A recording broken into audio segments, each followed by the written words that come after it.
Sir, आप अपने career की पीक पे थे, फिर अचानक से खबर आई आपने पॉलिटिक्स ज्वाइन कर ली।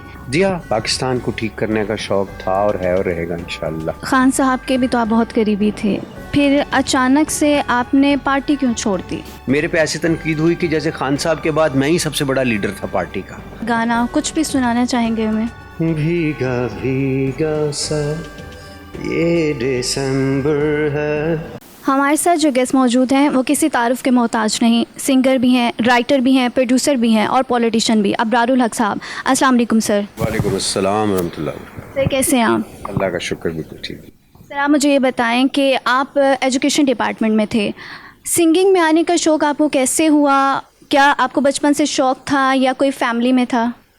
फैमिली में दूर दूर तक कोई नहीं था, लेकिन बचपन से मुझे शौक़ था।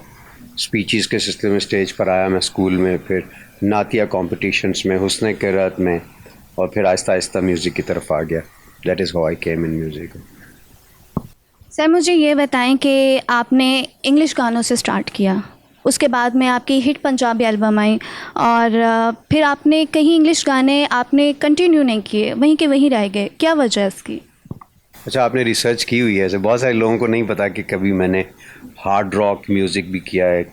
अपना ही एक बैंड बना के उसमें एक इंजीनियर था, एक डॉक्टर था, एक फिर फ़ौज में चला गया, तो मुख्तलिफ डिपार्टमेंट्स में लोग चले गए, तो हमारा बैंड तितर बितर हो गया। इस्लामाबाद से हमने म्यूज़िक थोड़ा बहुत शुरू किया था।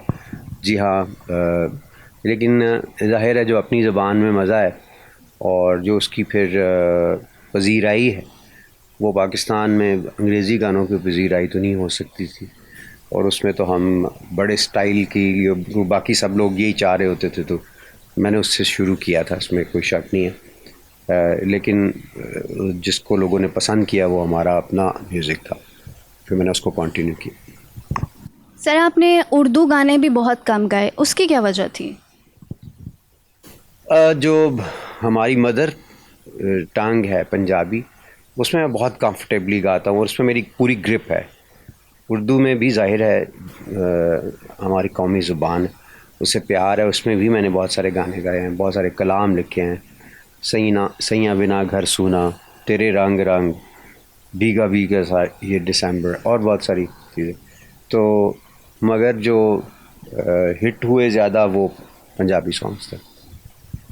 अच्छा सर, पंजाबी गाने जितने भी थे आपके वो ज़्यादातर लड़कियों के ऊपर ही थे, मतलब जैसे बिल्लो हो गया, नच मचाजन हो गया, और अगर हम बात करें तो वो आपने एक नच्चा में तेरे नाल नाल, लंबे लंबे बाल बाल, तो वो वाला गाना भी आपका, ये सारे आपने लड़कियों पे क्यों गाए? बस वुमेन राइट्स का मुझे बहुत ख्याल है। देखिए, मोस्टली लोग जो हैं जो अट्रैक्टिव और अट्रैक्शन अल्लाह ने रखी है इंसान में, वो ऑपोजिट जेंडर में रखी है, तो इसलिए उसको, उसके बारे में सारे लोग ही ज़्यादातर मैंने देखा उसी पे गाते हैं। बल्कि मैंने तो उससे हट के भी बहुत कुछ गाया। जट चढ़िया कचहरी बोले, जदों होया ना कोई जज को फैसला, कचहरी आपे ला ली जट ने, और इस तरह के और बहुत सारे गाने, बेगम शक्करती और बेशुमार जो उस टॉपिक से हट कर है। लेकिन उसमें भी आप अगर नोट करें तो आई believed in legitimacy of relationship, के कोशिश की कि डोली विच पा के तेनों कर लैके आवांगा मैं एक डिसेंट तरीका से, तेरी गल करनी डैडी नाल, उससे भी बेहतर, या प्रीतो मेरे नाल ब्याह कर लै। So there is a right way to approach. So मैंने कोशिश किया कि उसमें भी एक लेजिटिमेसी का अंसर जो है वो बरकरार रहे। अच्छा सर, मुझे ये बताएं कि आपकी लव मैरिज हुई है या arrange marriage? Arrange marriage. Arrange marriage. Arrange marriage हुई है। आपके गानों से तो ऐसा नहीं लगता, ऐसा लगता है जैसे आप जो हैं वो किसी को जहन में रख के गाने गाते हैं सारे। और देख लें फिर, और जहन में इतने सारे लोग कैसे रह सकते हैं जब आप कैरेक्टर्स बनाते हैं, तो जो लिखने वाले होते हैं वो ड्रामास लिखते हैं या फिल्म्स लिखते हैं या सॉन्ग्स लिखते हैं, तो वो तो इमेजिनेशन में ही लिखते हैं सारा कुछ, या किसी से इंस्पायर होकर किसी की स्टोरी सुन ली, उससे इंस्पायर हुए कुछ इमेजिनेशन में करके, तो उसमें वो ज़रूरी नहीं होता कि आपका ज़ाती एक्सपीरियंस शामिल हो, तो फिर ये आप लिख सकते हैं। अच्छा सर, अभी रिसेंटली मदर्स डे भी गुजरा है और आप अपने हर इंटरव्यू में अपनी मदर के बारे में लाजमी बात करते हैं, तो कुछ उनके लिए आप कुछ डेडिकेट करना चाहेंगे? मेरी तो लाइफ ही अपनी मदर के नाम डेडिकेटेड है, मदर और फादर दोनों के लिए इनफैक्ट, क्योंकि उनका आप देन नहीं दे सकते कभी। जो अजीम शख्सियात वो होती हैं, अगर हमें एहसास हो जाए दुनिया में तो हम सारे काम छोड़ के उनकी खिदमत में लग जाए, लेकिन लोगों को पता उस वक्त चलता है जब वो चले गए होते हैं। सो मेरी तो सारी ज़िंदगी ही उनके नाम है। मैं तो इस रिलेशन पे मेरे से लिखा ही नहीं जाता, क्योंकि हम चलते फिरते जो अच्छे काम कर रहे होते हैं असल में उनके बारे में लिख रहे होते हैं ज़मीन पे। मुझे ये लगता है जैसे एक सिग्नेचर अल्लाह ने हॉस्पिटल की सूरत में, मेडिकल कॉलेज और कैंसर हॉस्पिटल की सूरत में बना दिया, वो एक समझ लें एक डेडिकेशन है माँ के और बाप के नाम की। अल्लाह उनको जन्नतुल फिरदौस में आला मकाम अता फरमाए, और जिन जिन के चले गए हैं सबको अता फरमाए। सर, आप अपने करियर की पीक पे थे, फिर अचानक से खबर आई आपने पॉलिटिक्स ज्वाइन कर ली। शौक़ था आपको? जी हाँ, पाकिस्तान को ठीक करने का शौक़ था और है और रहेगा इंशाअल्लाह, और ठीक करेंगे उसको इंशाअल्लाह। देखें, हम अपने तौर पे तो काम कर रहे हैं, इदारे चल रहे हैं, जैसे मैंने कहा हॉस्पिटल है, मेडिकल कॉलेज है, कैंसर हॉस्पिटल है। डिज़ास्टर आता है तो हम उसमें लग जाते हैं, अरबों का काम हमने किया अल्हम्दुलिल्लाह। तो वो पाकिस्तान के लिए ही करते हैं ना, अपनी कौम, अपनी मिल्लत, अपने मुल्क के लिए ही करते हैं। पॉलिटिक्स में ज़रा जल्दी से वो काम हो जाता है। आप पॉलिसी में एक पॉलिसी चेंज करते हैं तो उससे कई अस्पताल बन सकते हैं। एक पॉलिसी से चेंज करने से बाहर से अरबों डॉलर पाकिस्तान में आ जाता है, उसको आप यूटिलाइज़ कर सकते हैं पावर जनरेशन की सूरत में, और बेशुमार अच्छी डील्स करके, ऑनेस्ट डील करने से, अगर ऑनेस्ट लीडरशिप आए तो ऑनेस्ट डील्स होंगी, लोग बीच में से अपने कट नहीं रखेंगे, करप्शन कम होगी, तो इस मुल्क की तरक्की की ज़मानत होगी। सो मकसद ये था।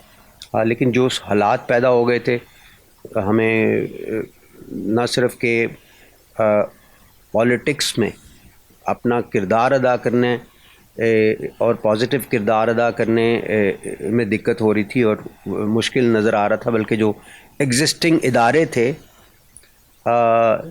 इनका क़याम भी और इनका रहना भी हमें मुश्किल नज़र आ रहा था। तो इसलिए मैंने उससे पॉलिटिक्स से ही साइड लाइन में हो गया, इसी वजह से। सर, मुझे ये बताएं कि खान साहब के भी तो आप बहुत करीबी थे, फिर अचानक से आपने पार्टी क्यों छोड़ दी? एक तो मैं उनका इतना करीबी नहीं था। मैं ये एक चीज़ लोगों को बताना चाहता हूँ कि मैंने पार्टी को कुछ ना कुछ दिया ही है। अब जो मेरी स्ट्रेंथ्स थी मैंने म्यूज़िक बना के दिया, मैंने लोगों को इंस्पायर किया, इन्वॉल्व किया, इंगेज किया। जो हमारा नज़रिया था वो मैंने ख़ासो आम तक पहुंचाने में जो मेरा टैलेंट था उसको भरपूर इस्तेमाल किया, ठीक है। और मुझे ये नहीं समझ आती, लोग मेरे से बड़े खफा हुए, लेकिन उनके बारे में कुछ नहीं बोलते जिन्होंने सारा कुछ लिया पार्टी से। कोई सीएम बन के गया, कोई सेनेटर बन के गया, कोई एडवाइज़र बन के गया। उन लोगों ने बहुत कुछ लिया पार्टी से, लेकिन उन्होंने पीछे मुड़ के नहीं देखा और लोगों ने उनसे कुछ नहीं कहा। मैं बड़ा हैरान हूँ। मेरे पे ऐसी तनकीद हुई कि जैसे खान साहब के बाद मैं ही सबसे बड़ा लीडर था पार्टी का। मुझे ये लग रहा था कि इतनी तनकीद मेरे पे, जबकि मैं तो पार्टी को कुछ दे ही रहा था ना, मैं तो लिया कुछ भी नहीं उनसे। और मैं वो था कि जिसे पार्टी की वजह से फेम नहीं मिला था, पहले से अल्लाह ने फेम दिया था, तो मैंने कंट्रीब्यूट किया नाराज़ करके बाकी के जितने हमारे पार्टीज़ वाले थे उनको। और अब आप अपने मतलब लोग कहते हैं अपने बच्चों को भी कुर्बान कर दें, फ़लाह को कुर्बान कर दें, और हम अपने फेक अकाउंट से आपको शाबाश का मैसेज करेंगे, तो ऐसे नहीं होता। इसलिए नाराज़ उन लोगों से हों कि जिन्होंने इतना कुछ ले के पार्टी से पीछे मुड़ के भी नहीं देखा, ठीक है। हम तो जैसे तैसे हैं, साथ ही खड़े हैं। मैंने पार्टी से अलहदगी का तो ऐलान भी नहीं किया, मैंने पॉलिटिक्स से दूरी इख्तियार की है। वक्त आने पर देखेंगे कि क्या करना, अल्लाह बेहतर जानता है, इस पर मैं ज़्यादा नहीं बोलना चाहता। अच्छा सर, मुझे ये बताएं कि आप ज़िम्मेदार थे, ज़िम्मेदार हैं आप, और इस फील्ड में आना किसी ने रोका नहीं आपको कि आप म्यूज़िक की फील्ड में आए? वालिद साहब को अच्छा नहीं लगता था, वो उन दिनों भी ज़मीनों पर थे, और अपना रिटायरमेंट के बाद जो हमारे बाग वगैरह थे मुल्तान में, मुजफ्फरगढ़ में, तो ज़ाहिर है कि ज़मींदार घराने में ये मुश्किलात तो पेश आती हैं, लेकिन मैं फैमिली में सबसे छोटा था, 8वां, और एकेडमिक्स में मैंने कभी उनको मायूस नहीं किया था, तो शौक़ के तौर पे उन्होंने मुझे अलाउ कर दिया फिर। सो लेकिन वो वालदा की वफ़ात के बाद मैंने रिक्वेस्ट की कि मुझे अस्पताल बनाने की इजाज़त दें, तो मुझे कुछ और अरसा म्यूज़िक में खेलने की इजाज़त दें। तो खैर वो फिर इसलिए म्यूज़िक करता रहा मैं, और फिर करता ही रहा। उसमें आप इतने इन्वॉल्व हो जाते हैं कि आपको ज़रूरत पड़ती रहती है फ़ंड रेजिंग की भी। सारा नेचुरली हमारा अरबों रुपए का रेवेन्यू जो हमें साल का चाहिए होता है, वो पाकिस्तानीज़ देते हैं अल्हम्दुलिल्लाह, और बड़े दिल के मालिक हैं। इनका जितना भी ज़िक्र किया जाए और दुआ की जाए इनके लिए वो काम। सर आप कोई नात, कोई कलाम, कोई गाना कुछ भी सुनाना चाहेंगे हमें? मैं आपको नात शरीफ सुना देता हूँ। बिस्मिल्लाह सल्लल्लाहु अलैहि वसल्लम मोहम्मद व अला आले सय्यदना मोहम्मद।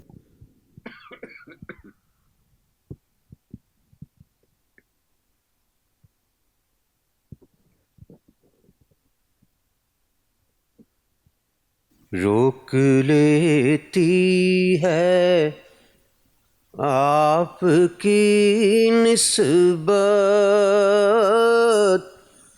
तीर जितने भी हम पे चलते हैं,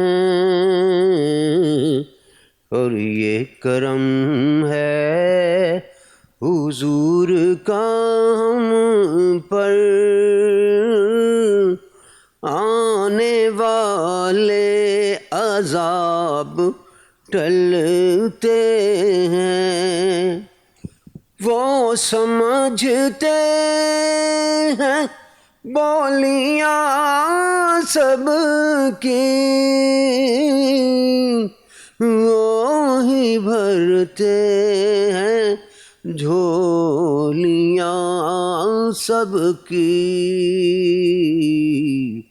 तो आओ बाज़ारे मुस्तफ़ा को चले, खोटे सिक्के जहाँ पे चलते हैं। अल्लाहुम्मा सल्ली अला सय्यिदिना।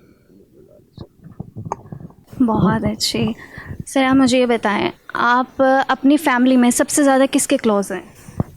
सबके ही क्लोज़ था और हूँ अल्हम्दुलिल्लाह। मेरे सारे बहन भाई अल्लाह उनको ज़िंदगी दे, लेकिन वालिदैन ज़ाहिर है नहीं है, तो अम्मी के साथ बहुत क्लोज़ था मैं। अम्मी की कमी तो बहुत ज़्यादा महसूस होती होगी आपको। ज़ाहिर सी बात है, माँ बाप चीज़ ही ऐसे हैं, जब वो नहीं होते तो दुनिया में डेफ़िनेटली उनकी बहुत कमी महसूस होती है। तो उनके जाने के बाद वक्त आपको कैसा लगा, कैसे कट रहा है ज़िंदगी, कैसे कट रही है आप? मैं तो हमेशा कहता हूँ कि दो तरह की ज़िंदगी होती है, कि वालिदैन के बग़ैर और वालिदैन के साथ ज़मीन आसमान का फ़र्क है। बेफ़िक्री का आलम होता है, एक अजीब सी अंदर से आसूदगी होती है, खुशी होती है, ठहराव होता है, और उनके जाने के बाद एक अजीब सी कशमकश होती है। सब कुछ होने के बावजूद भी सब कमी कमी सी लगती है, हर तरफ कुछ मुकम्मल सा नहीं लगता, और एक टेंशन सी रहती है। एक ज़िंदगी में एक मैं बयान नहीं कर सकता वो कि क्या महसूस करता है इंसान के जाने के बाद। अल्लाह करे कि जिनके ज़िंदा हैं उनको अल्लाह लंबी ज़िंदगी अता फरमाए। सर आप एजुकेशन डिपार्टमेंट से थे और बहुत ही होनहार स्टूडेंट भी रहे हैं, तो बच्चों का जब आपने मीडिया इंडस्ट्री ज्वाइन किया, जब आपने गाने गाए, तो क्या कैसा उनका एटीट्यूड था? किसने कैसे पसंद किया आपको? बचपन ही से शौक़ होता है ये। तो स्पीचेस के सिलसिले में मैं स्टेज पर आया था, जैसे मैंने कहा, नात शरीफ, और ड्रामाज में भी पार्टिसिपेट करता था, क्रिकेट भी खेलता था, और फिर ये म्यूज़िक में भी आया। तो शुरू से ही सब लोग कहते थे इसकी आवाज़ बहुत अच्छी है। लेकिन पहला गाना जो मैंने वो बिल्लो दे घर ही बनाया था, उससे पहले मैंने ख़ुद कोई गाना नहीं बनाया। तो फर्स्ट सॉन्ग ही अच्छा चला गया, तो इस फील्ड में आ गया, वरना मैं शौक यही कर रहा था इसको, शायद इस फील्ड में ना आता मैं। सर जिस तरह से बाकी सिंगर्स जो हैं वो प्राइवेट भी बहुत सारे जो हैं वो जाते हैं और प्राइवेट भी काम करते हैं, तो आपने कभी प्राइवेटली गाना गाना पसंद नहीं किया? नहीं, ये कुछ थोड़े से उसूल मैंने ज़रूर बनाए अपने वालिदैन की वजह से भी, और मुझे ख़ुद भी इतना अच्छा नहीं लगता कि आप प्राइवेट महफ़िलों में, चाहे आपको कोई कितना ही पे करे, बड़ा कई दफ़ा होता है कि आप 2 करोड़ दे देंगे कॉन्सर्ट का, आप 1 घंटे के लिए आके परफॉर्म कर जाएं, तो उसूलों पे कॉम्प्रोमाइज़ मैं फिर नहीं करता। और क्योंकि वालदा को भी अच्छा नहीं लगता था कि शादियों में जाके गाऊँ या इस टाइप, मैंने फिर वो परहेज़ किया उस चीज़ से, और अल्हम्दुलिल्लाह मैंने वो कभी भी नहीं किया। जैसे वो इंडिया से ऑफ़र्स आती रहती हैं बहुत सारी, तो मैंने अपने उसूलों पे कॉम्प्रोमाइज़ नहीं किया, मैंने वहाँ पे भी कभी जाके परफॉर्म नहीं किया उसने। सर आपने कभी फ़िल्मों में भी काम नहीं किया, कभी ऑफ़र नहीं हुई या ख़ुद ही आपका मूड नहीं था फ़िल्मों में काम करने का? नहीं, मेरा मूड ही नहीं था। ऑफ़र्स हुई हैं, मैं उस कंट्रोवर्सी में दोबारा नहीं पड़ना चाहता, मगर मैं मूवीज़ में काम नहीं करना था मुझे। तो मैं समझता हूँ जिसकी जो फील्ड हो उसको उसी के साथ स्टिक करना चाहिए। सर मेरा एक फ़ेवरेट सॉन्ग है भीगा भीगा सा ये दिसंबर, अगर आप 2 लाइनें उसकी सुना दें।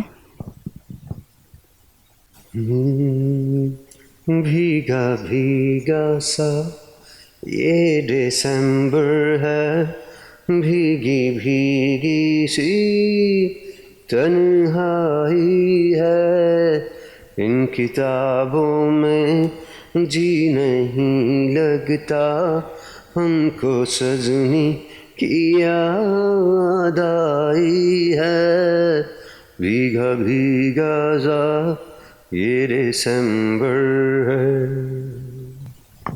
Thank you so much. इसी के साथ ही मुझे इजाज़त दीजिए। अल्लाह हाफ़िज़।